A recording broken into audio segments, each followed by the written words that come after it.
Samantala, isang kasunduan naman sa pagitan ng ilang grupo ng persons with disability at ng Presidential Commission for the Urban Poor ang nilagdaan para sa pangangalaga at pagtulong ng individual na may neurodevelopmental disabilities. Yan ang tinutukan na aming kasama si Julius Disamburon. Ikinatuwa ng grupo ng mga may kapansanan ang pagkakalagda ng Memorandum of Understanding sa pagitan ng ilang PWD groups at Presidential Commission for the Urban Poor na mangangalaga sa kapakanan ng mga individual na may neurodevelopmental disabilities. Aminado silang may malaki itong maitutulong lalo na sa pagbibigay ng mga treatment centers sa mga may ganitong disorder. Malaking tulong po ito kasi magkakaroon ng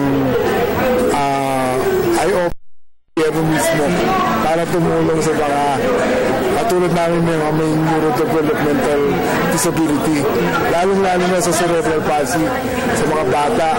Kasi sa pag-iikot namin sa buong Pilipinas o sa Metro Manila, ang lagi nila hinahanap yung rehab center para sa mga bata, which is mahal kasi mostly ng mga cerebral palsy galing din sa mahihirap.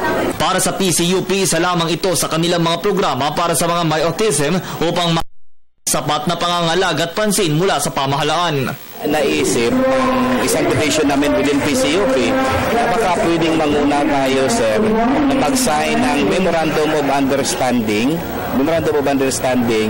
para sa within the government na talagang tulungan natin. Kasi alam mo, may circular ang DBM na 1% ng budget natin dapat allotted sa may mga kapansanan at saka sa senior citizen. Yun yung purpose nito ng Memorandum of Understanding para matulungan din tayo sa pagkampanya ng edukasyon doon sa mamamayan time yung nasa loob mismo ng gobyerno. Ang pinakamabigat sa lahat kasi yung education ng mga nasa autism. Pag wala ka medyo pera malaki, hindi mo mapapadala yung ang mga anak na may autism sa mga eskwelahan kasi napakamahal. Mariin naman nilang tinututulan ang mga nangyayaring diskriminasyon sa mga PWDs. Siyempre, pag ako, magagalit ako. Magagalit talaga ako. Pero, isipin mo na lang sa isang banda, tumatawa siya kasi parang kultura eh. Kulang talaga siya sa edukasyon.